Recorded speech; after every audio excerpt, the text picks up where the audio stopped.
आ गया है और क्वेश्चन है आपका ये रहा। मैं अपने आप को हटा भी लेता हूं जिससे कि थोड़ा और क्लियर हो जाए।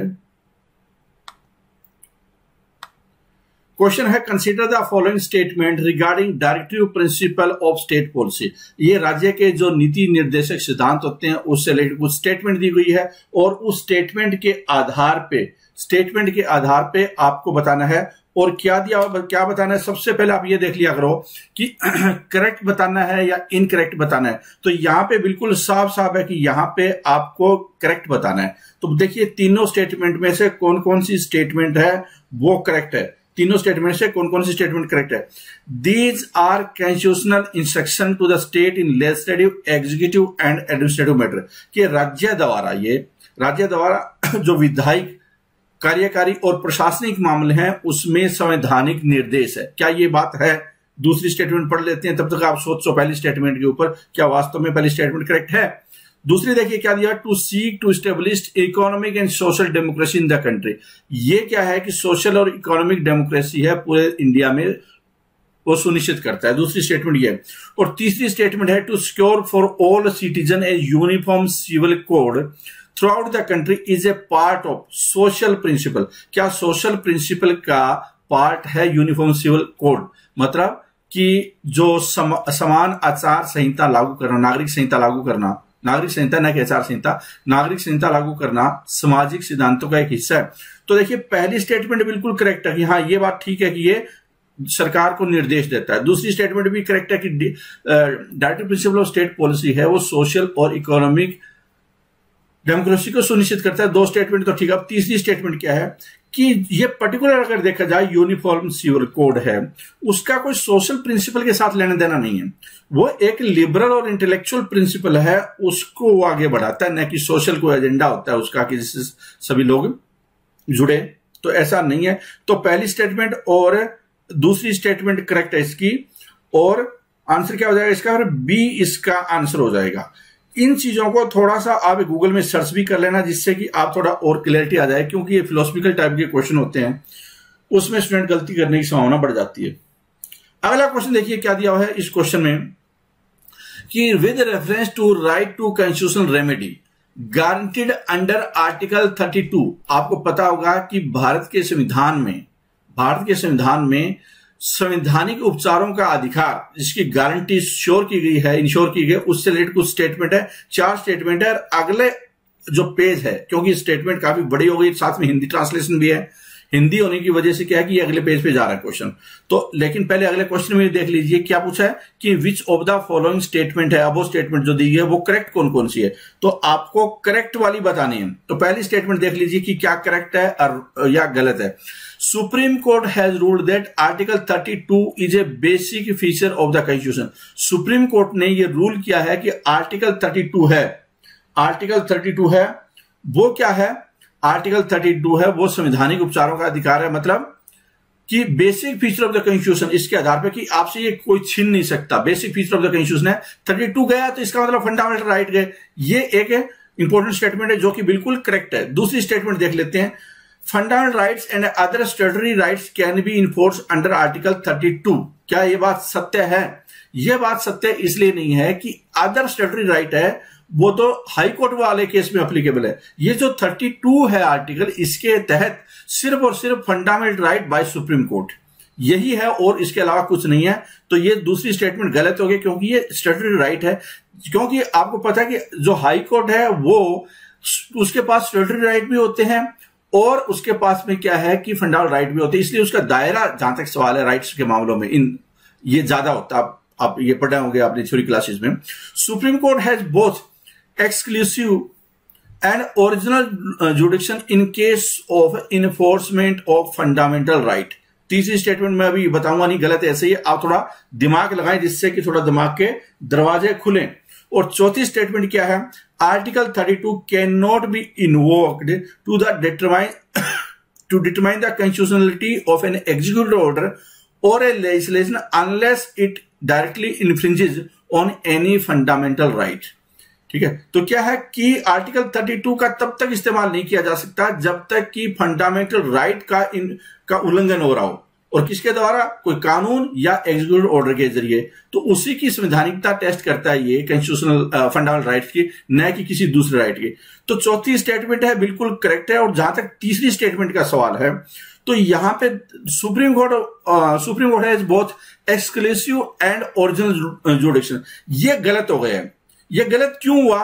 क्योंकि इसके पास एक्सक्लूसिव नहीं है, कंकरेंट है किसके साथ में, हाई कोर्ट के साथ में। हाई कोर्ट के पास भी ये पावर है, तो इसके पास एक्सक्लूसिव पावर नहीं है फंडामेंटल राइट के साथ। आप हाई कोर्ट में भी जा सकते हैं आर्टिकल 226 के तहत फंडामेंटल राइट के लिए, और आप सुप्रीम कोर्ट में भी जा सकते हैं 32 में, आर्टिकल 32 में। तो इसलिए ये एक्सक्लूसिव नहीं है, तो स्टेटमेंट क्या है, गलत हो गई है।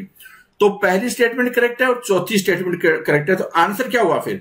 आंसर आपका हुआ है ए।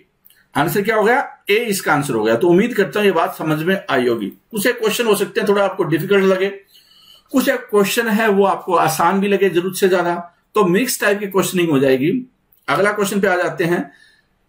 Consider the following statement. कुछ स्टेटमेंट दी हुई है और स्टेटमेंट क्या है यहां पे वो देख लीजिए आप। स्टेटमेंट दी हुई है कि cabinet secretariat settle inter ministerial dispute. आपको पता होगा कि हर रोज अखबार में आता है कैबिनेट सेक्रेटेरिएट के बारे में। तो क्या करता है ये? क्या इसका काम है ये कि वो बाकी जो मंत्रालय इंटर मिनिस्ट्रियल डिस्प्यूट है उसको सेटल करता है? दूसरा है cabinet secretary is ex officio chairman of civil services board. तो इससे पहले वाले सेशन थे उसमें दोनों ही बातें आई हुई है। कैबिनेट सेक्रेटरी है वो हेड होता है इन सब का, आईएएस कैडर का हेड होता है, सिविल सर्विसेज का चेयरमैन होता है, एक्स ऑफिशियो होता है हमेशा कैबिनेट सेक्रेटरी, सबसे बड़ा अधिकारी होता है। ये स्टेटमेंट करेक्ट है। और जो ऑब्वियसली क्या है कि सबसे बड़ा है और कैबिनेट जो इसका रैंक है वो भी काफी बड़ा होता है। तो इंटर मिनिस्ट्रियल जो डिस्प्यूट होते हैं डिफरेंट मंत्रालयों में, तो एक्चुअल में जो कैबिनेट सेक्रेटरी है ये या सेक्रेटेरिएट है वो उनके बीच में फिर आता है। तो पहली स्टेटमेंट भी करेक्ट है। तो आंसर क्या हुआ? पहली और दूसरी स्टेटमेंट दोनों ही करेक्ट है। तो आंसर क्या हो जाएगा इसका? सी आंसर हो जाएगा। क्या आंसर हो जाएगा इसका? 403 नंबर क्वेश्चन का सी आंसर हो जाएगा। ठीक है। अगर आपको डिटेल में पढ़ना है सारी चीजें, आंसर, एक्सप्लेनेशन वगैरह, तो आप पीडीएफ को भी ध्यान से पढ़िए। और पीडीएफ है जो 20,000 क्वेश्चन की, वो आपको 10 दिन में रिवीजन कर लेंगे, एबिलिटी डेवलप कर लेंगे, तो आपका एग्जाम बिल्कुल क्लियर हो जाएगा। चाहे वो पीसीएस का एग्जाम हो कोई या किसी दूसरा एग्जाम हो, जहां पे कि स्पेशली कंपोनेंट जीएस का अक्सर ज्यादा ही होता है। ठीक है। आगे चलते हैं। और जो पेड स्टूडेंट है उन्हीं को दिया जाता है पीडीएफ। तो ये भी मैं आपको बता देता हूं, जो अगर किसी ने ये कोर्स ज्वाइन नहीं किया तो वो ज्वाइन कर ले। सिर्फ वीडियो देखने से काम नहीं चलेगा, क्योंकि बहुत सारे फीचर्स हैं। आगे देखिए क्या होता है। In India legal sovereignty is wasted with. बहुत समझिए क्या क्वेश्चन को, देखने में छोटा सा क्वेश्चन लग रहा है आपको, लेकिन ये आपका गलत करवा सकता है। क्या है? In India legal sovereignty is wasted with. किसके पास लीगल सोवरेनिटी है? तो प्रेसिडेंट के पास, जुडिशरी के पास, कैबिनेट के पास, या कॉन्स्टिट्यूशन के पास? कॉन्स्टिट्यूशन है इसका राइट आंसर हो जाएगा। भारत का जो संविधान है उसने जो फैसला कर लिया वो फाइनल है। फिर मतलब जो उसके बाद उसके ऊपर कोई चीज नहीं है, कॉन्स्टिट्यूशन ही है मेन। कॉन्स्टिट्यूशन ही है मेन है। अगर आप पूरा डिटेल में पढ़ें, in India legal sovereignty is wasted with the constitution, पूरा डिटेल है, इसको एक्सप्लेन किया गया है। लेकिन अगर आप डिटेल में ज्यादा जानना चाहते हैं तो देख भी सकते हैं। Body which has the power to issue final command in form of law is the legal sovereign in state. अगर हाई कोर्ट, सुप्रीम कोर्ट ने, पार्लियामेंट ने या स्टेट की जो विधानसभा उसने कोई कानून बनाया है, तो उसका ये कानून है या नहीं है, इसका जस्टिफिकेशन फाइनल जो इंटरप्रिटेशन है वो सुप्रीम कोर्ट करता है। मतलब वो सॉवरेन बॉडी हो जाती है फिर। ठीक है। पार्लियामेंट सॉवरेन तो नहीं हुई ना, क्योंकि इसके ऊपर फिर जुडिशरी, उसका जुडिशियल रिव्यू हो जाता है। आगे चलते हैं क्वेश्चन में कि supreme court of India acts as a federal court when it deals with. कि फेडरल कोर्ट है, सुप्रीम कोर्ट को कब बोल सकते हैं, मतलब इसकी भूमिका फेडरल कोर्ट की कब होती है, यह आपको बताना है। तो क्या है क्वेश्चन देखिए कि सिविल केसेस में होता है या इंटर स्टेट डिस्प्यूट्स में, अपील्स फ्रॉम लोअर कोर्ट्स में, और इलेक्शन पिटीशन में, जहां पे ये फेडरल का काम करता है, फेडरल कोर्ट का काम करता है। ठीक है। तो देखो इंटर स्टेट डिस्प्यूट होते हैं ना, वो मामले ही दो राज्यों के बीच में होते हैं। फेडरल का मतलब क्या हुआ? राज्यों और केंद्र के बीच में। तो यहां पे दो राज्य भी हो सकते हैं, राज्य और केंद्र के बीच में भी हो सकता है, एक राज्य और एक केंद्र हो सकता है, केंद्र के बीच में हो सकता है, 2-3 राज्यों के आपस में या 2-3 राज्यों का केंद्र के बीच में।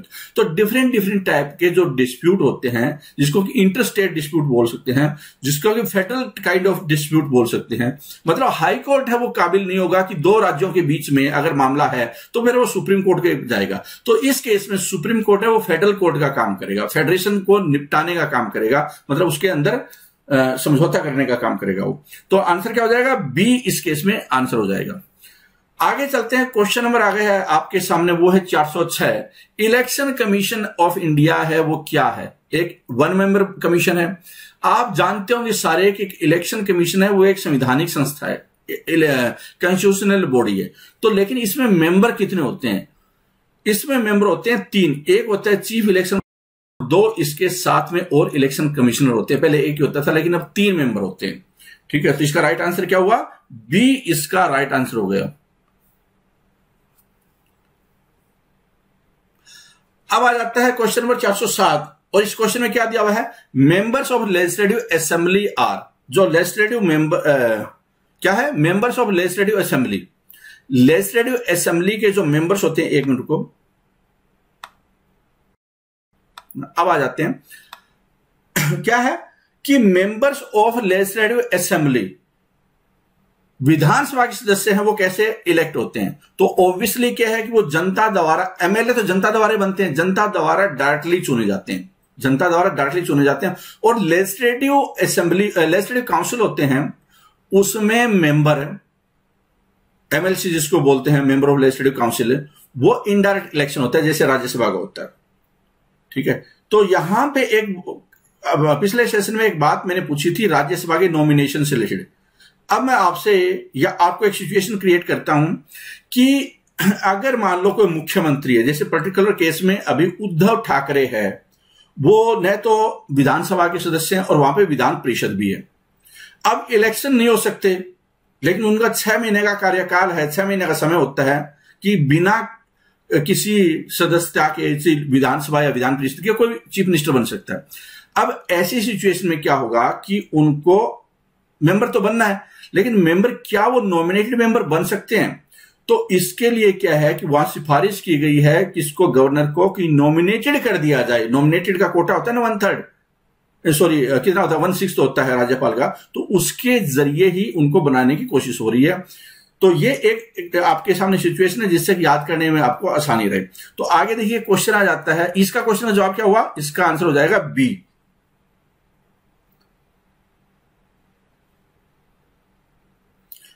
आगे क्या है? 52nd constitutional amendment act 1985 deals with. देखो क्वेश्चन 2 फॉर्मेट में आ सकता है। पीछे जो हमने किए थे उसमें क्वेश्चन ये आया था कि एंटी डिफेक्शन लॉ है उसका वो कब बना था, क्वेश्चन इस रूप में था। अब ये उल्टा पूछ लिया गया। क्या है कि 52nd कॉन्स्टिट्यूशनल अमेंडमेंट एक्ट 1985, जो कि हमेशा आजकल चर्चा में रहता है कि सरकार है, कोई गिरा रहा है, किसी की गिर रही है, तो इस तरह की हालात होती है। तो इसका संबंध किससे है? तो ऑब्वियसली क्या है? डिफेक्शन और डिस्क्वालिफिकेशन से रिलेटेड है। दल बदल किया और उसके बाद उसको अयोग्य घोषित कर दिया। ये जो मामला है वो 1985 में निपटाया गया। इसको मतलब इसके लिए एक एक्ट बनाया गया, संविधान में संशोधन किया गया, जिसको कि 52nd कॉन्स्टिट्यूशनल अमेंडमेंट भी बोला जाता है। कुछ एक आर्टिकल में अमेंडमेंट किए गए थे और ये शेड्यूल 10 में आता है। ये भी थोड़ा याद रखने में पूछ लिया जा सकता है कि कौन से शेड्यूल में है। आगे देखिए question number, who was the first women chief minister of a state? पहली, किसी भी राज्य की पहली मुख्यमंत्री जो कि महिला थी वो कौन थी? तो इसका आंसर क्या है? इसका आंसर है सुचेता कृपलानी। आंसर हो जाएगा इसका सी। सुचेता कृपलानी है वो पहली भारत की महिला मुख्यमंत्री थी।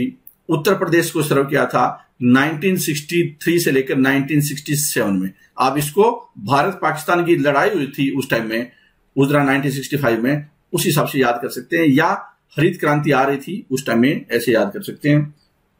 आगे देखिए क्या है? The policy that deals with the tax and expenditure policies of the government is called. क्या है कि उस पॉलिसी को क्या बोलते हैं जहां पे कि सरकार अपने खर्चे में किस पे कितना टैक्स लगाना है, कितनी आमदनी है, खर्चा कहां पे जाएगा, कोरोना फंड में कितना जाएगा, डिफेंस फंड में कितना जाएगा, कंटीजेंसी फंड में कितना जाएगा, और किस चीज पे कितना टैक्स लगाना चाहिए, इस सारी पॉलिसियों का जो बनती है उसको क्या बोलते हैं, उसको बोलते हैं फिस्कल पॉलिसी। तो राइट आंसर क्या होगा इसका, फिस्कल पॉलिसी होगी। और एक है कि फिस्कल पॉलिसी की क्वेश्चन कई बार ऐसे भी आता है, फिस्कल पॉलिसी की सिस्टर पॉलिसी कौन सी है, या मॉनेटरी पॉलिसी की सिस्टर पॉलिसी कौन सी है। तो दो बहनें हैं, कई जगह पे आपको ऐसे भी आएगा क्वेश्चन, आता है इसको कि मॉनेटरी पॉलिसी की सिस्टर पॉलिसी कौन सी है। ठीक है, जो कि मॉनेटरी पॉलिसी आरबीआई द्वारा बनाई जाती है और मनी फ्लो से रिलेटेड होती है।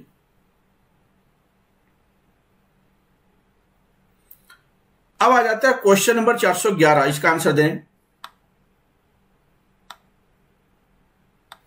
और इस क्वेश्चन में क्या दिया हुआ है, इस क्वेश्चन में दिया हुआ है कि consider the following statement regarding interim government of India formed in 1946। 1946 में अंतरिम सरकार बनी थी, उसमें से कुछ स्टेटमेंट दी हुई है और आपको बताना क्या है कि निम्नलिखित में से करेक्ट स्टेटमेंट कौन सी है। तो पहले करेक्ट देखिए कौन कौन सी है, पहले ही आप देखिए कि इसमें से करेक्ट स्टेटमेंट कौन कौन सी। पहली स्टेटमेंट देखिए, it was the only such cabinet in India's history in which both Congress and Muslim league shared power at the centre. कि एक कांग्रेस थी जिसमें हिंदू बहुल थे ज्यादा, मुस्लिम लीग थी ऑब्वियसली मुसलमान ज्यादा थे, जो बाद में पाकिस्तान बना उसके आधार पे। ठीक है, तो वो पहली कैबिनेट थी, यहां पे पहली सरकार थी आप बोल सकते हैं, कि जहां पे दोनों थे साझा सत्ता, उन्होंने सत्ता को साझा किया था।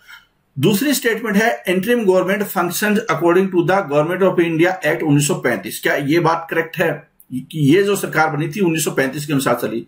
या तीसरी स्टेटमेंट देखिए, इंटरिम गवर्नमेंट जो ये अंतरिम सरकार थी functioned until India became a sovereign democratic Republic, की जब रिपब्लिक बना भारत तब तक सोवरेन डेमोक्रेटिक रिपब्लिक बनने तक ये सरकार ने काम किया था। तो सिर्फ इसमें आपकी कौन सी स्टेटमेंट करेक्ट है, इसकी पहली स्टेटमेंट करेक्ट है। ये जो कांग्रेस और मुस्लिम लीग उन्होंने इकट्ठा काम किया, ये गलत है, क्योंकि ये गलत है स्टेटमेंट, और ये भी गलत है सोवरेन डेमोक्रेटिक का। क्योंकि जब ये भारत और पाकिस्तान अलग हो गए थे 1947 तक अलग हो गए ना, तो तभी क्या है कि ये खत्म हो गया, न कि 26 जनवरी 1950 तक गया था। ठीक है, उसके बाद सरकार भारत की खुद बन गई थी और अलग अलग डोमिनियन, यहां पे लिखा dominion of India and Pakistan है, उसके अनुसार अलग अलग हो गए थे। और 1919 वाला एक्ट था वो India government of India act 1919, जिसके तहत इसका शासन हुआ था। आगे देखते हैं क्वेश्चन नंबर है कि governor of a state has no power to, governor of a state has no power to, क्या है आगे, provoke the assembly, dissolve the assembly, adjourn the assembly या समन द असेंबली। इसमें से किसके कौन सी पावर इसके पास में नहीं है, गवर्नर के पास में कौन सी पावर नहीं है, तो बताने की कोशिश करें। तो आप देखिए इस पर्टिकुलर क्वेश्चन में देखो, ये वाली जो पावर होती है ना, अडजॉर्न the assembly. Adjourn the assembly का मतलब एक होता है अडजॉर्नमेंट सीने डाई, वो क्या होता है, वो होता है अनिश्चित काल के लिए स्थगित करना, और वो एक असेंबली को गवर्नर के नोटिफिकेशन से होता है, गवर्नर के आदेश से होता है। लेकिन जो अर्जनमेंट होता है कि आज की विधानसभा की कार्रवाई है वो 2 घंटे के लिए स्थगित कर दी गई है, या कल तक के लिए स्थगित कर दी गई है, दोपहर तक के लिए स्थगित कर दी गई है, वो काम स्पीकर करता है असेंबली का। वो काम कौन करता है, स्पीकर करता है। तो अडजॉर्नमेंट, बाकी जो समन करना मतलब बुलाना, सत्र को अवसान करना, या इसको विधानसभा को भंग करना, वो राज्यपाल का काम है। आगे देखिए क्वेश्चन दिया हुआ है कि equality before law in India is derived from, तो इसका राइट आंसर क्या होगा। थोड़ा सा टेक्निकल सा क्वेश्चन है कि इक्वलिटी बिफोर लॉ, भारत में कानून के समक्ष समानता है, वो कहां से ड्राइव होती है, तो ये होती है कॉन्स्टिट्यूशन से। इसका राइट आंसर क्या है, कॉन्स्टिट्यूशन। आर्टिकल 14 क्या बोलता है, आर्टिकल 14 में संविधान में लिखा हुआ है equality before law, state shall not deny to any person equality before law or the equal protection of law within the territory of India, provision of discrimination on the ground of religion, race, caste, sex, place of birth। तो थोड़ा सा technical type का question है, लेकिन आपका answer संविधान हो जाएगा कि संविधान के मुताबिक ये इसका इंटरप्रिटेशन ये है। आगे देखिए, chief minister is appointed by, chief minister है वो किसके द्वारा अपॉइंट किया जाता है। ठीक है, मुख्यमंत्री की नियुक्ति किसके द्वारा की जाती है। तो मुख्यमंत्री की जो नियुक्ति है ना, वो क्या किया जाती है, वो की जाती है गवर्नर द्वारा, वो की जाती है गवर्नर। जैसे प्राइम मिनिस्टर की नियुक्ति की जाती है, वो किसके द्वारा की जाती है? राष्ट्रपति द्वारा। जनता के चुने हुए जनता अपने प्रतिनिधि चुनते हैं, यह रिप्रेजेंटेटिव डेमोक्रेसी है, कोई डायरेक्ट डेमोक्रेसी नहीं है। इसमें जनता के चुने हुए प्रतिनिधि है वो अपना नेता चुनते हैं जिस दल का बहुमत होता है या जिस गठबंधन का बहुमत होता है। वो क्या है, इस केस में राज्य के केस में वो राज्यपाल के पास जाएंगे, वरना प्रधानमंत्री के केस में राष्ट्रपति के पास जाएंगे और फिर वो अपॉइंट करता है। तो जब अपॉइंट हो जाता है तो उसको नियुक्ति बोलते हैं। आगे देखिए, और आर्टिकल है 164 इस पर्टिकुलर का आर्टिकल भी आ जाता है कई बार एग्जाम में, कई एग्जाम में आर्टिकल बहुत आते हैं, ठीक है, तो इसलिए आप रट्टा मारिए एग्जाम की। In the parliament form of government he is the first among equals, he is the first among equals. In the parliament form of government he is the first among equal, की सभी में संसदीय जो लोकतंत्र होता है, संसदीय फॉर्म होती है गवर्नेंस की, उसमें वह बराबरी वालों में पहला होता है। सभी बराबर होते हैं, सभी कैबिनेट मंत्री, लेकिन उसमें पहला कौन होगा? तो ये क्या, इसका राइट आंसर क्या है? प्राइम मिनिस्टर है। ये एक टेक्निकल सी टर्म है, तो आपको टेक्निकल सी चीज याद करनी होती है। प्राइम मिनिस्टर क्या होता है? प्राइम मिनिस्टर होता है, prime minister is a leader of government in parliamentary system, he or she is sometimes called first among equals, इनको ये भी बोला जाता है, ठीक है। English is the official language.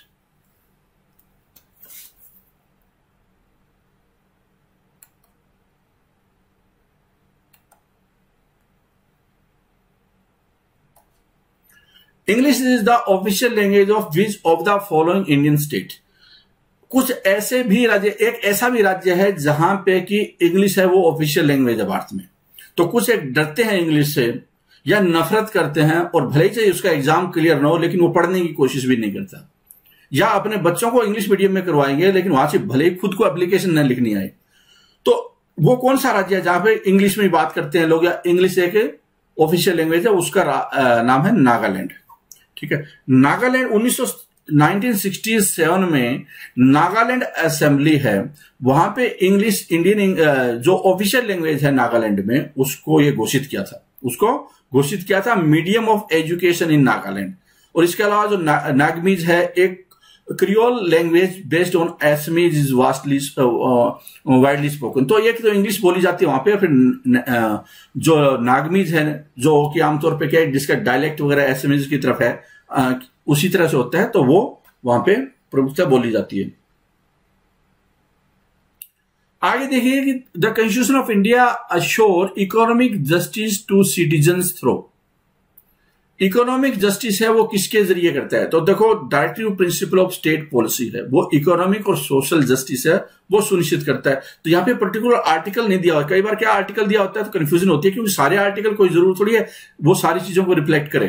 तो यहाँ पे directive principle of state policy है, फिर ये आंसर हो जाएगा, ठीक है। डायरेक्टिव प्रिंसिपल, हालांकि ये नॉन जस्टिसेबल होता है, प्रीएम्बल में भी लिखा हुआ है कि justice, political justice, social justice, economic justice, इस तरह की बातें लिखी हुई है, ठीक है। लेकिन अगर हम बात करें ओवरऑल है इसकी, तो ये एक लार्जर पिक्चर क्रिएट करता है। Directive principle of state policy जो कि इकोनॉमिक और सोशल जस्टिस है, उसको डिफरेंट आर्टिकल के जरिए इंस्ट्रक्शन देता है, तो ये ज्यादा वाइडर है। अगला देखिए, right to public office is a, right to public office मतलब आप का पब्लिक ऑफिस का मतलब आप मंत्री भी बोल सकते हैं, परमानेंट एग्जीक्यूटिव भी हो सकता है, पॉलिटिकल एग्जीक्यूटिव भी हो सकता है। तो जो पब्लिक ऑफिस है उसका राइट है, आपको किस राइट के तहत है? सिविल राइट है वो, या इकोनॉमिक राइट है, मोरल राइट है, या पॉलिटिकल राइट है? तो देखिए, जो ये क्या है, ये पॉलिटिकल राइट है।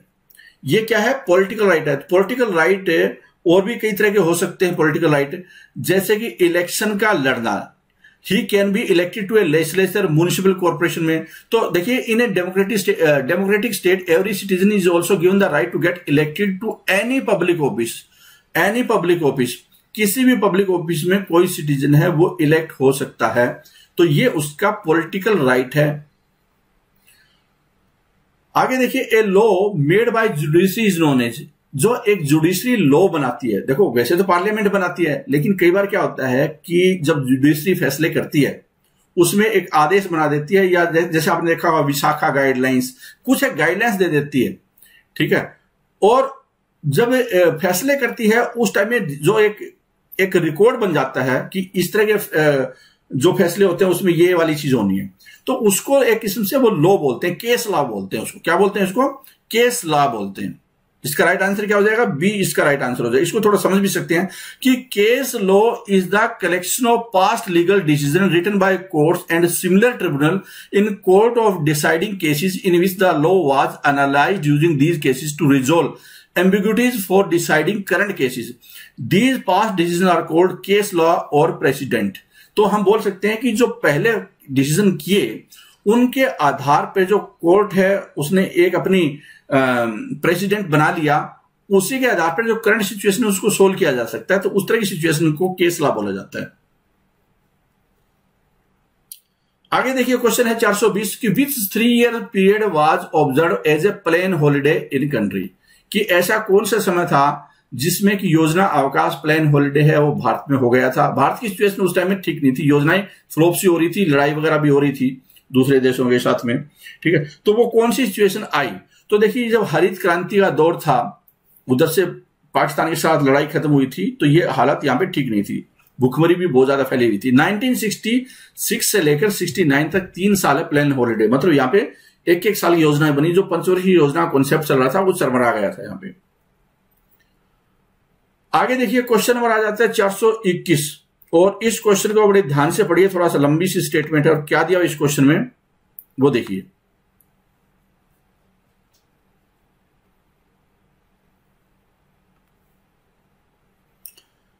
क्वेश्चन है कि consider the following statement regarding governors of state in India.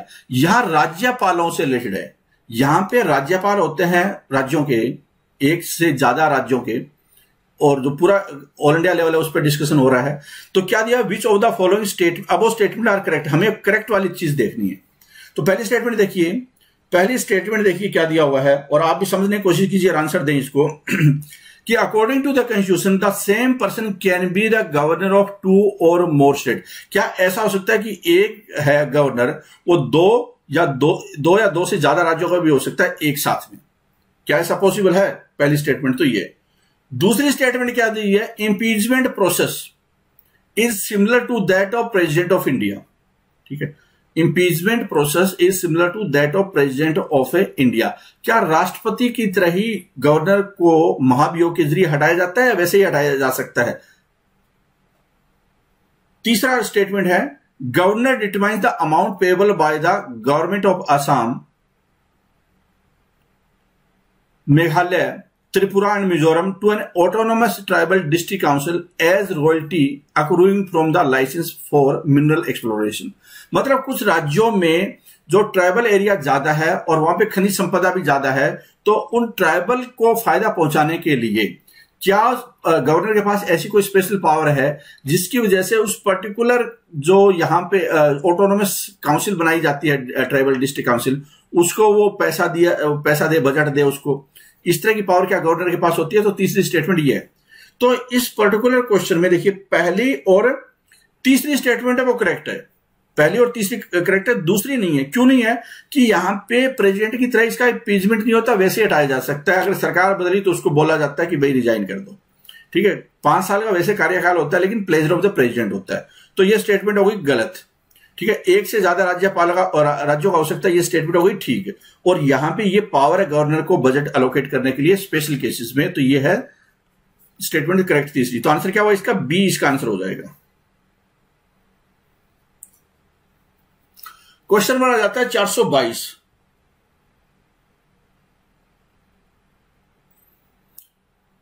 क्या दिया है कि एक्सप्रेशन ग्राम सभा करेक्टली रेफर्स टू।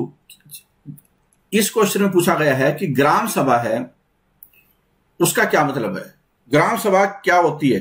तो जो हमने पीछे सेशन किए थे उस सेशन में भी इसका जिक्र आया था कि ग्राम सभा क्या होती है। देखो सबसे पहले होती है ग्राम सभा। ग्राम सभा में क्या होते हैं? जो 18 साल से ऊपर के नागरिक हैं उस गांव के, जिनका की वोटिंग लिस्ट में नाम है, मतलब उनके वोट्स हैं, वोटिंग लिस्ट में नाम है, वोट डाल सकते हैं, वो सारे लोग हैं, वो ग्राम सभा कहलाती है। सबसे बड़ी एक किस्म से मेंबर्स के हिसाब से वो सबसे संख्या ज्यादा है उनकी, सबसे बड़ी पार्लियामेंट होगी गांव की, एक किस्म से आप ये बोल सकते हैं। उसके बाद क्या होता है? ये तो ग्राम सभा हो गई, और फिर होती है ग्राम पंचायत, और फिर क्या होती है? पंचायत, ये ब्लॉक समिति, और तीसरी होती है जिला परिषद, ये स्टेजेस 3 होती है। तो यहां पे पूछा है कि वो क्या है, तो यह है इलेक्टोरेट का मतलब क्या होता है कि जो वो लोग जो वोट डाल सकते हो उस गांव के, ये इसका आंसर हो जाएगा सी। आगे देखिए क्वेश्चन क्या दिया हुआ है, और ये किस आर्टिकल में ग्राम सभा है वो 243 में डिफाइन की गई है। ग्राम सभा का मतलब क्या है, और ये कई बार क्वेश्चन ऐसा आ सकता है, निम्नलिखित में बताइए परमानेंट बॉडी कौन सी है, और एक दे दिया ग्राम सभा, राज्यसभा है नहीं है, तो आप ढूंढ रहे हैं कि राज्यसभा को बोलते थे परमानेंट बॉडी, तो इसमें लोकसभा भी दिया हुआ है, असेंबली भी दिया हुआ है, ग्राम सभा भी दिया हुआ है, ठीक है, एक दो चीज और दे दी गई, लेकिन वो परमानेंट बॉडी पूछ ली उसने। तो ये क्या है, ग्राम सभा एक परमानेंट बॉडी है। उम्मीद करता हूं ये बात समझ में आई होगी और आप अलर्ट रहेंगे, इस तरह क्वेश्चन आगे तो आप जवाब दे दें। आगे देखिए क्या है,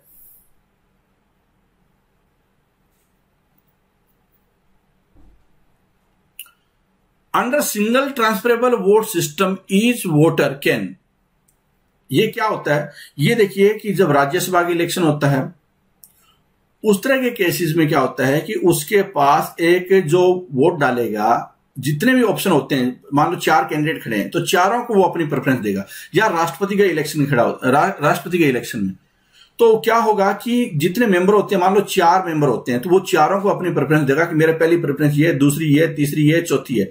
उस तरह के सिस्टम को बोलते हैं single transferable vote system. Each voter can indicate all preferences, तो ऑल वाला क्या है, indicate as many preferences as there are candidate to be elected. तो आंसर क्या होगा इसका आंसर हुआ डी। इसका आंसर क्या हो जाएगा, डी इसका आंसर होगा। आगे देखते हैं क्या है question, in which year was the house of the people named as Lok Sabha, ये किस साल है, in which year house of the people है, लोकसभा को लोकसभा नाम दिया गया। देखो house of the people English का नाम है, अंग्रेजी नाम है, लेकिन लोकसभा क्या है, वो हिंदी का नाम है। तो ये कब हिंदी नाम उसको दिया गया था, तो ये बना है स्टार्टिंग में, लोकसभा नहीं बोलते थे उसको, जब भारत आजाद हुआ स्टार्टिंग में जो बनी थी उस टाइम में उसको नहीं बोलते, उस टाइम तो हाउस ऑफ पीपल था, लेकिन अब लोकसभा बोला जाने लगा 1954 से। आगे देखिए question, the national integration council is chaired by, ये एनडीसी नहीं है, नेशनल डेवलपमेंट काउंसिल, ये नेशनल इंटीग्रेशन काउंसिल है। इंटीग्रेशन मतलब देश को एक सूत्र में पिरोने वाली है। एक सूत्र का मतलब क्या हुआ यहां पे कि कोई धर्म के नाम पे, जाति के नाम पे, रीजन के नाम पे, इस तरह के अलग अलग कई बार हालात होते हैं देश में, तो उन सभी को एकता के सूत्र में पिरोने के लिए एक नेशनल इंटीग्रेशन काउंसिल है वो बनाई गई, जिसकी की चेयरमैनशिप है वो प्राइम मिनिस्टर द्वारा की जाती है। प्राइम मिनिस्टर द्वारा की जाती है। आंसर क्या हो जाएगा इसका, ए इसका आंसर हो जाएगा।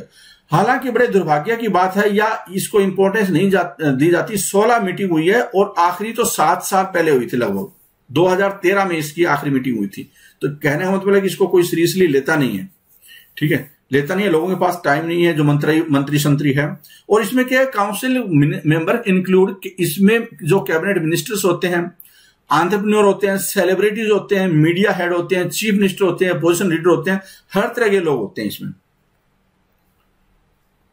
Nomination of Rajya Sabha member bye the president was taken from the constitution of, Rajya Sabha में नॉमिनेशन किया जाता है। अभी हाल फिलहाल में नॉमिनेशन भी किए हैं, रंजन गोगोई का नॉमिनेशन हुआ, सचिन तेंदुलकर का नॉमिनेशन हुआ, रेखा का नॉमिनेशन हुआ, तो इस तरह के लोग इसमें आते हैं।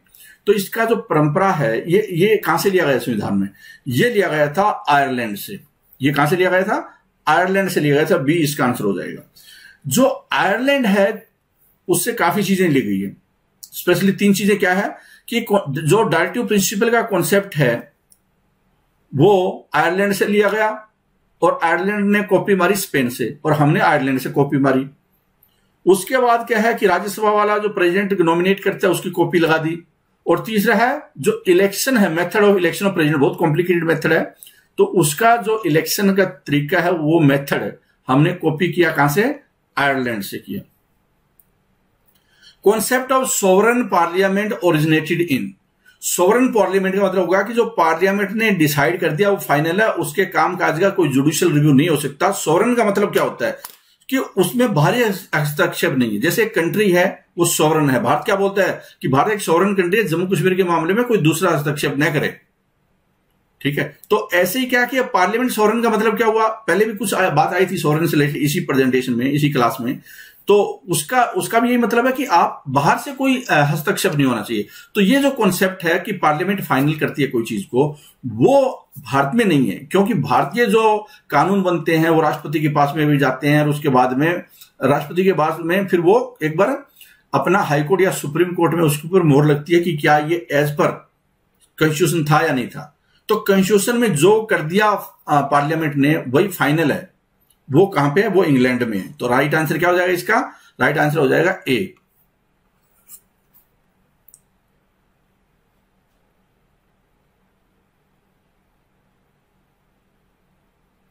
इनफैक्ट क्या है कि आपको इस लाइन से समझ सकते हैं कि no parliament can pass laws that future parliament can not change, ठीक है। कोई ऐसा लॉ नहीं हो सकता पार्लियामेंट ने पास किया कि अब आगे चेंज नहीं हो सकता, ठीक है। तो इस तरह की जो उनकी फिलॉसफी होती है काम करने की। No to destroy the government property is a, क्या है ये, positive duty, legal duty, civil duty या नेगेटिव ड्यूटी, ये क्या है। इस तरह के जो क्वेश्चन होते हैं वैसे तो बहुत आसान से होते हैं, लेकिन क्या है कि नाक में दम कर सकते हैं, गलतियां होने की संभावना इस तरह के क्वेश्चन में काफी है, ठीक है। तो इसका राइट आंसर क्या होगा, इसका राइट आंसर है वो है सिविल ड्यूटी, ठीक है। गवर्नमेंट प्रॉपर्टी को नुकसान न पहुंचाना वो आपका नागरिकों का कर्तव्य है। ड्यूटी तो हो ही नहीं सकती ना, लीगल ड्यूटी कैसे हो सकती है। Civil duty is the responsibility of a citizen. Such duties expected one to be a good citizen, obey the laws, serve in the military in time, if military in time of need, pay taxes, to be active in community activities that are supportive of something positive. These are the types of things that enable masses of people to live in close proximity and prosper. तो ये civil duty है, उसकी proper definition है कि ये चीजें होती है सिविल ड्यूटी में। आगे देखिए question, the upper house of state legislature in India. Upper house का मतलब क्या है, उसको क्या बोलते हैं, तो उसको बोलते हैं, जो स्टेट की बात आ रही है, एक विधानसभा होती है, दूसरा क्या होता है, क्वेश्चन ये पूछा गया है, विधानसभा और दूसरा क्या है, विधान परिषद, ठीक है। विधान परिषद, लेजिस्लेटिव काउंसिल जिसको बोलते हैं, अपर हाउस को बोलते हैं। और लोअर हाउस कौन सा होता है, जैसे कि लोकसभा में पार्लियामेंट में अपर हाउस है वो राज्यसभा है और लोअर हाउस लोकसभा है, ऐसे ही राज्यों में, कुछ राज्यों में, सारे राज्यों में नहीं, तो वो क्या है अपर हाउस है, वहां पे विधान परिषद है। 0 hour is at the discretion of, 0 hour है किसके वेग से होता है, 0 आवर है किसके वेग से होता है। तो 0 आवर बताइए किसके वेग से होगा, ऑब्वियसली क्या है कि ये जो 0 आवर का कॉन्सेप्ट है वो लोकसभा में, और लोकसभा में जो अनुमति देगा वो है स्पीकर। तो 0 आवर में क्वेश्चन पूछवाने हैं या नहीं पूछवाने हैं, उसका जो फाइनल अथॉरिटी है या जिसका पास विवेकाधीन पावर है वो है स्पीकर, ठीक है। आगे देखिए क्वेश्चन आ जाता है 431,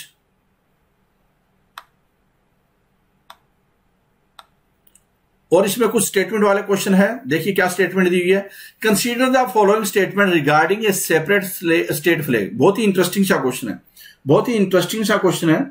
क्या दिया हुआ है इस इंटरेस्टिंग क्वेश्चन में कि कुछ राज्य का, क्या एक प्रांत का मतलब राज्य का झंडा हो सकता है अपना, भारत का झंडा तो है ही तिरंगा वाला, लेकिन क्या उसका अपना हो सकता है, इस पे क्या है एक्चुअल में हकीकत, ठीक है। आपने देखा होगा पीछे कर्नाटक में इस पे काफी बवाल मचा था, उनका अपना झंडा होगा और ये वो, जब सिद्धारमैया वहां पे मुख्यमंत्री थे उस टाइम की बात है।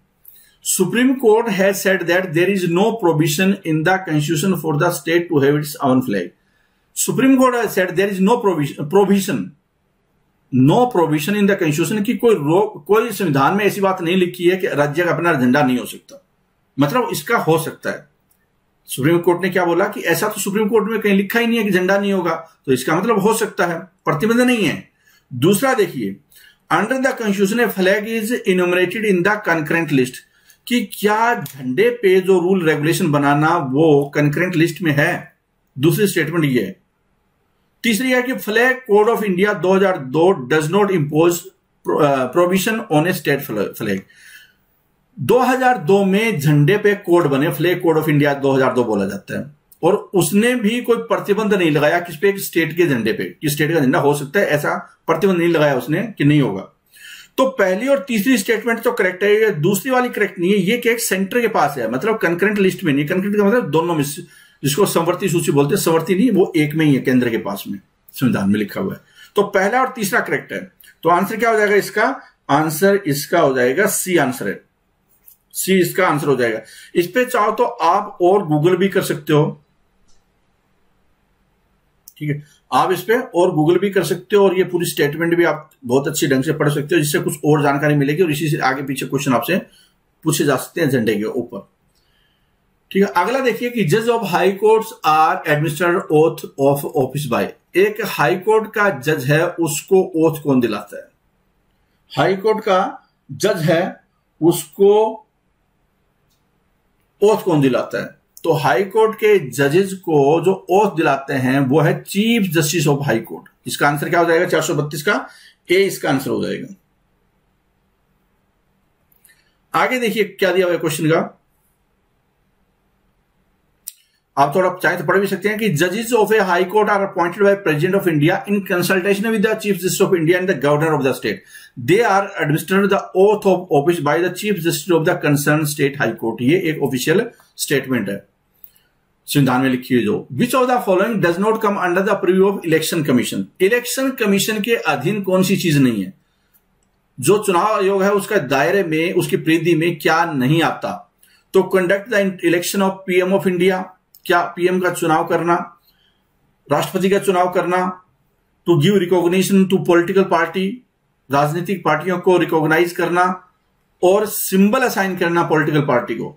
तो ये 4 स्टेटमेंट है, बताइए कि कौन सी इलेक्शन कमीशन का राइट अधिकार क्षेत्र में नहीं आता? तो इसका राइट आंसर क्या है? Election of A PM of India. राष्ट्रपति का इलेक्शन करवाता है पॉलिटिकल पार्टी का, भारत के प्रधानमंत्री का इलेक्शन नहीं होता। PM is appointed by president. Election किसका होता है? एमपी का होता है इलेक्शन। तो वो लोकसभा का और राज्यसभा का इलेक्शन करवाता है, जो क्योंकि रिप्रेजेंटेटिव डेमोक्रेसी है, ऐसा नहीं है कि यहां पे डायरेक्ट कोई पीएम बनता है उसका इलेक्शन करवाना हो, ठीक है। तो टेक्निकली आपको समझना है, कई बच्चे जिनका थोड़ा इंडियन पॉलिटी को ढंग से नहीं पढ़ा तो वो शायद इस बात को समझ नहीं पाए, इस क्वेश्चन को उनको समझने में दिक्कत आ सकती है कि अपॉइंटमेंट और इलेक्शन, इलेक्टेड सिलेक्टेड, इसमें क्या फर्क है, ठीक है। आगे चलते हैं। क्या है क्वेश्चन? क्वेश्चन आपके सामने दिया हुआ है कि विच of the following is not associated with parliament. Parliament से संबंध किसका नहीं है? पार्लियामेंट की जो टर्मिनोलॉजी है, पार्लियामेंट का जो कार्यशैली है, उसमें क्या नहीं है? प्रोवोक, एडजॉर्नमेंट, डिजोल्व या डिसमिस, क्या चीज नहीं है इसमें? बहुत ही इंटरेस्टिंग सा क्वेश्चन है, लेकिन हो सकता है स्टूडेंट कुछ गलत कर बैठे।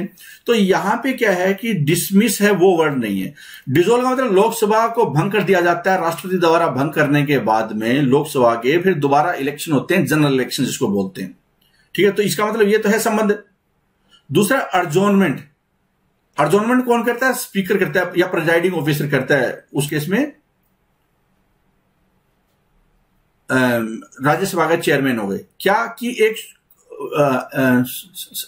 कहने का मतलब है कि कल तक के लिए स्थगन कर दी, परसों तक के लिए कर दी। अर्जोनमेंट सिग्नेडाई क्या होता है? सत्र अवसान, पूरे सेशन के लिए कर दिया, जो कि राष्ट्रपति करेगा फिर, लेकिन वरना क्या है? प्रिजाइडिंग ऑफिसर करता है अर्जोनमेंट।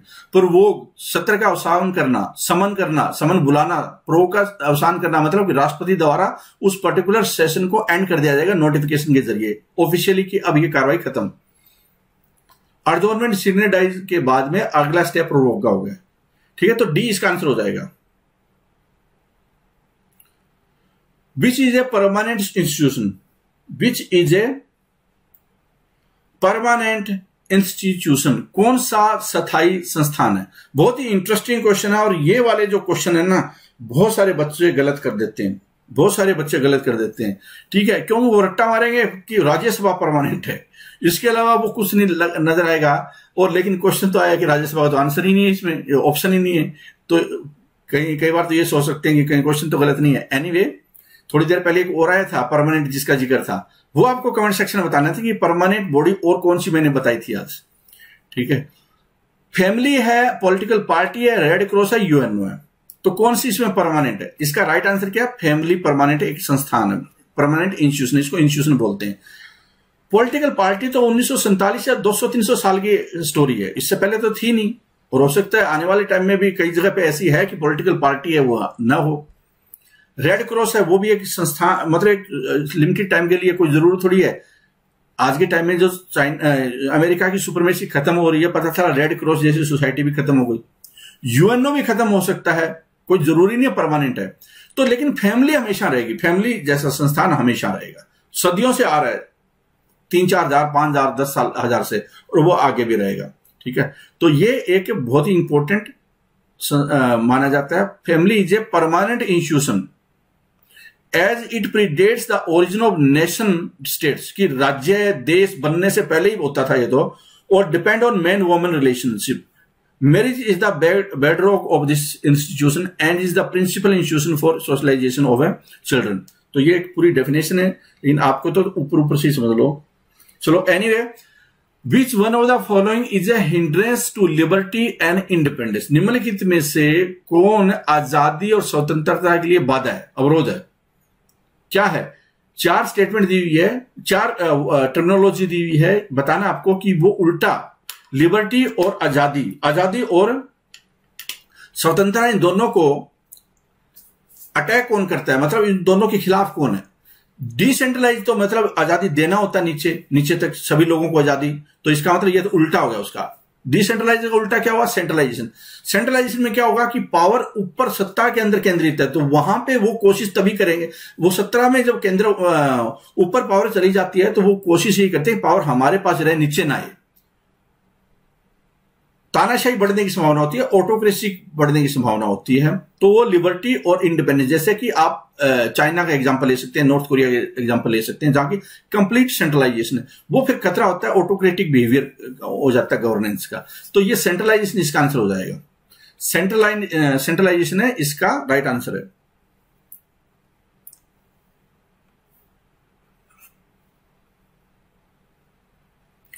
विच case is related to fundamental right? 4 case दिए हुए हैं, आपने अलग अलग जो किताबें वगैरह पढ़ी होगी या थोड़ी बहुत तैयारी की होगी।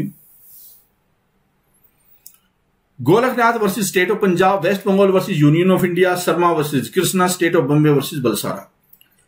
तो राइट आंसर क्या है? Golaknath versus state of Punjab है, इसमें फंडामेंटल राइट है, इसके साथ में रिलेशन था इसका 1967 में।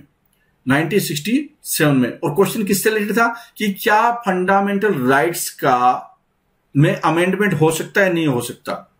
ठीक है, तो सुप्रीम कोर्ट का क्या बोलना है कि फंडामेंटल राइट, जो अपना जजमेंट था पहले उसको पलटा कि फंडामेंटल राइट का भी अमेंडमेंट किया जा सकता है। ठीक है,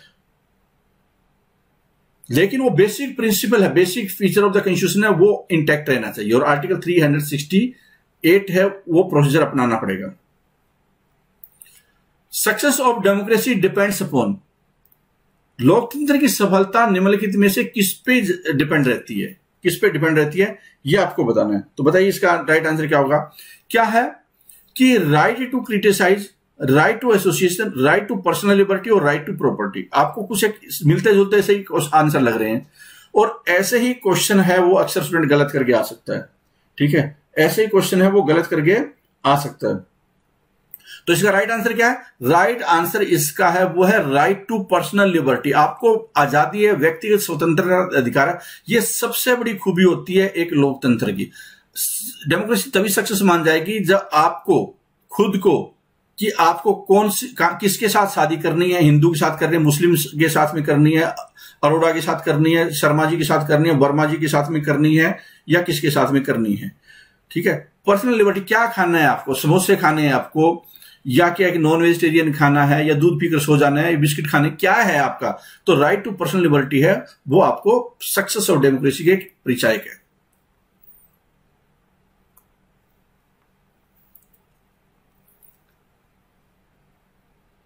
अगला क्वेश्चन है, essential feature of democracy is giving prominence to, लोकतंत्र की अनिवार्यता विशेषता निम्नलिखित को प्रमुखता देती है? किसको प्रमुखता देती है? ये आपको क्वेश्चन पूछा गया है। मतलब डेमोक्रेसी का मेन केंद्र बिंदु क्या है, आप ये बोल सकते हैं। उसको एसेंशियल फीचर क्या है, किसकी बात डेमोक्रेसी करती है? तो वो करती है नागरिकों की बात। नागरिकों की बात एसेंशियल फीचर ऑफ डेमोक्रेसी की। वहां पे नायक है ना, डेमोक्रेसी का नायक है वो सिटीजन है। सिटीजन ही वो सब कुछ डिसाइड करता है, सिटीजन के इर्द गिर्द घूमती है।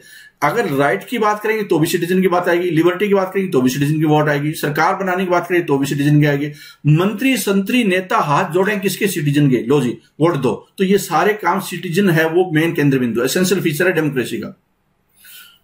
कमजोर डेमोक्रेसी में भी जुडिशरी हो सकती है, कमजोर डेमोक्रेसी में भी जुडिशरी हो सकती है। बहुत अच्छी डेमोक्रेसी में भी सिटीजन होना, या कमजोर डेमोक्रेसी में भी सिटीजन होना सबसे इंपॉर्टेंट चीज होती है। तो राइट आंसर क्या होगा इसका? सी होगा। From which fund can the unanticipated expenditure be met without the prior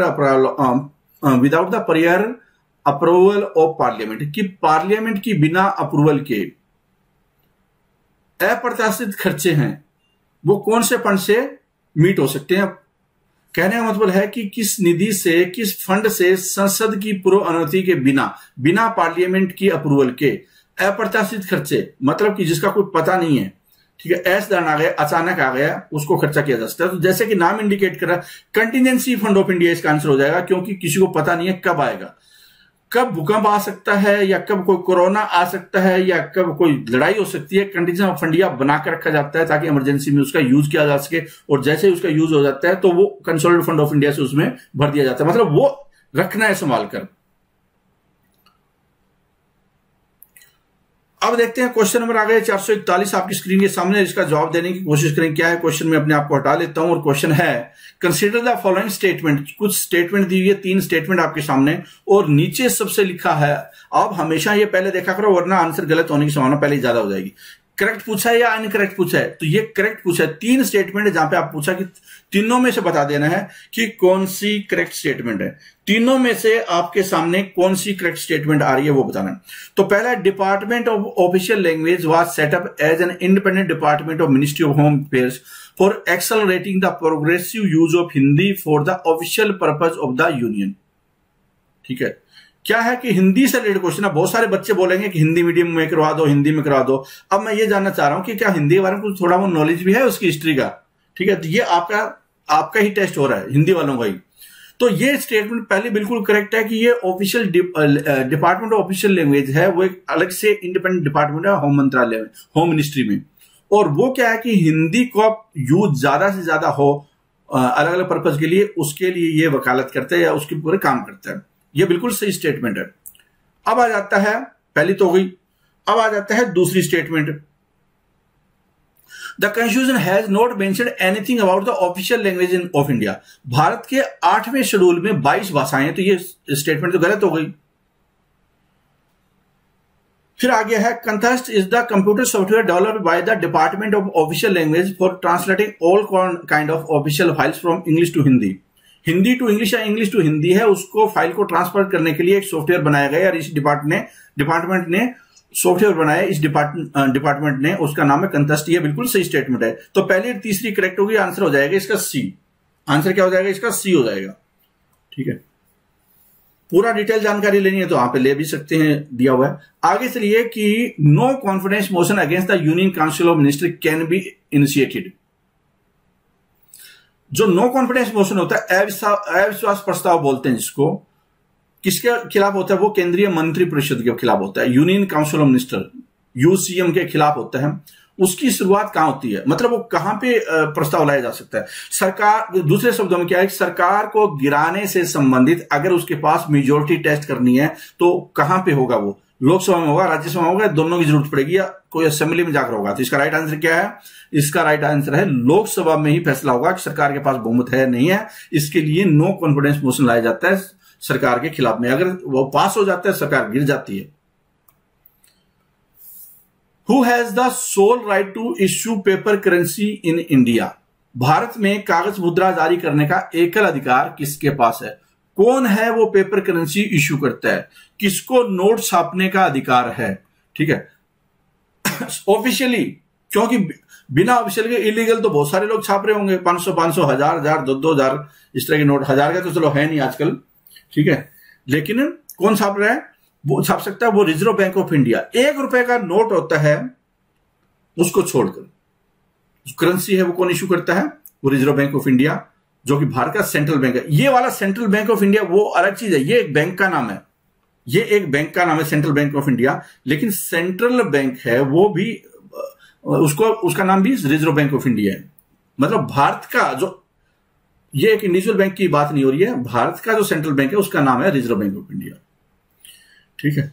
और 1 रुपए है उसका कौन छापता है? 1 रुपए का मिनिस्ट्री ऑफ फाइनेंस छापता है और उसके ऊपर सिग्नेचर होते हैं फाइनेंस सेक्रेटरी के। तो ये भी ध्यान में रख सकते हैं आप, 1 रुपए वाला फंडा भी। और सेक्शन 22 ये भी पूछा जा सकता है कि सेक्शन के तहत, सेक्शन 22 के तहत राइट है उसको आरबीआई को छापने का।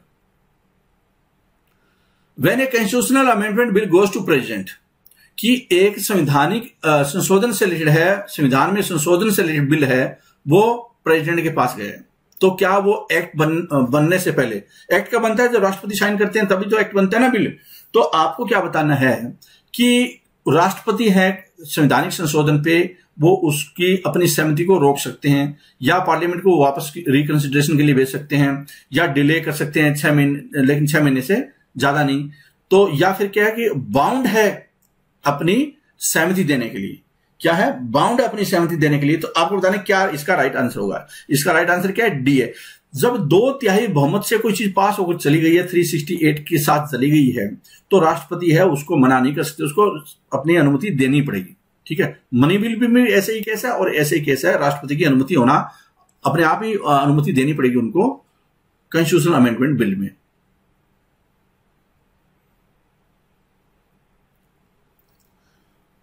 Political right does not include which of the following.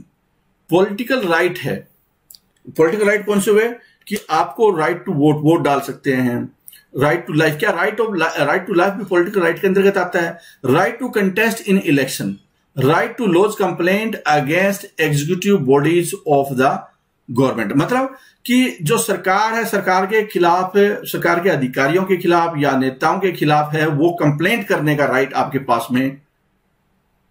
दूसरा क्या है कि आपको वोट, मतदान का अधिकार और चुनाव लड़ने का अधिकार। ये 3 है, ACD, ये पॉलिटिकल राइट आपके, ये राजनीतिक अधिकार है। लेकिन राइट टू लाइफ है ना, वो क्या है? राजनीतिक अधिकार नहीं है, भले ही वो फंडामेंटल राइट हो, ठीक है। तो राइट आंसर क्या हुआ इसका बी है, ये नहीं है, पूछा कौन सा नहीं है, ठीक है। तो right to life is not a political right, it is a civil right, या आप इसको लीगल राइट, फंडामेंटल राइट के रूप में देख सकते हैं। Some of the political rights are given below, जैसे कि right to vote, right to get elected, right to hold public office, right to petition, right to criticise, ये सारे पॉलिटिकल राइट है आपको। Money bill originate in the state legislative assembly on the recommendation of. Money bill है राज्य की विधानसभा में किसकी recommendation से पेश किया जाएगा, किसकी अनुशंसा से पेश किए जाते हैं, किसकी रिकमेंडेशन से पेश किए जाते हैं? तो वो क्या है कि राज्यपाल की अनुमति से। और जब ये बिल पेश हो जाएगा उसके बाद में ये पास करवाने के लिए, पास हो गया और वापस जाएगा, पास हो गया और वापस जाएगा, तो उसको गवर्नर को साइन करना क्या जरूरी है, नहीं जरूरी है, ये आपको नीचे कमेंट सेक्शन में लिख देना है। बताना है कि मनी बिल के केस में गवर्नर है, उसके पास में क्या ऑप्शन हो सकते हैं, ठीक है। तो इसका राइट आंसर क्या था? ए है इसका। अगला क्वेश्चन है, what is the quorum required for convening the Lok Sabha. Lok Sabha की मीटिंग के लिए, लोकसभा के सेशन के लिए या एक पर्टिकुलर मीटिंग के लिए कितने बंदे होना जरूरी है? लोकसभा की बैठक तभी होगी जब कम से कम इतना क्योरम तो होना ही चाहिए। तो इसके लिए कितना है? इसके लिए 1/10, 1/10 लोकसभा हो या राज्यसभा हो, दोनों के लिए 1/10 हिस्सा होना जरूरी है। और अगर ज्वाइंट सीटिंग हो तो, ज्वाइंट सीटिंग है तो भी टोटल मेंबर का 1/10 होना जरूरी है, ठीक है। आगे देखिए, how many members of state legislative council are elected by assembly.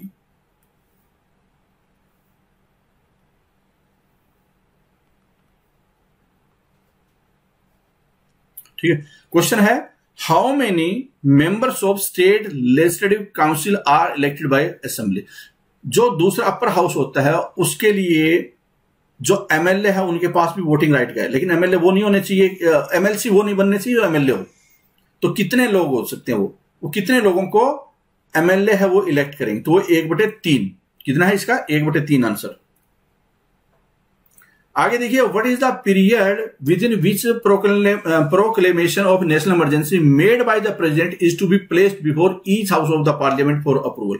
कितना समय मिलेगा कि नेशनल इमरजेंसी लग गई और हर सदन के सामने, दोनों हाउस, लोकसभा और राज्यसभा के सामने रखा जाएगा वो क्या? उद्घोषणा। प्रोक्लेमेशन है, उद्घोषणा है, वो आपातकाल की उन सदन के, दोनों सदन है उनके सामने रखी जाएगी। कितने समय के अंदर पास होना जरूरी है? ठीक है, तो वो 1 महीने के अंदर पास हो जाना चाहिए। अगर मान लो कोई जो लोकसभा है, राज्यसभा तो परमानेंट हाउस है, लेकिन लोकसभा उसका इलेक्शन हो, डिजोल्व हो, तो क्या होगा? तो राज्यसभा पास कर दे तो भी इमरजेंसी मानी जाएगी, लेकिन लोकसभा को जब वो दोबारा आए तो 1 महीने के अंदर उसको फिर पास करना जरूरी है। ठीक है,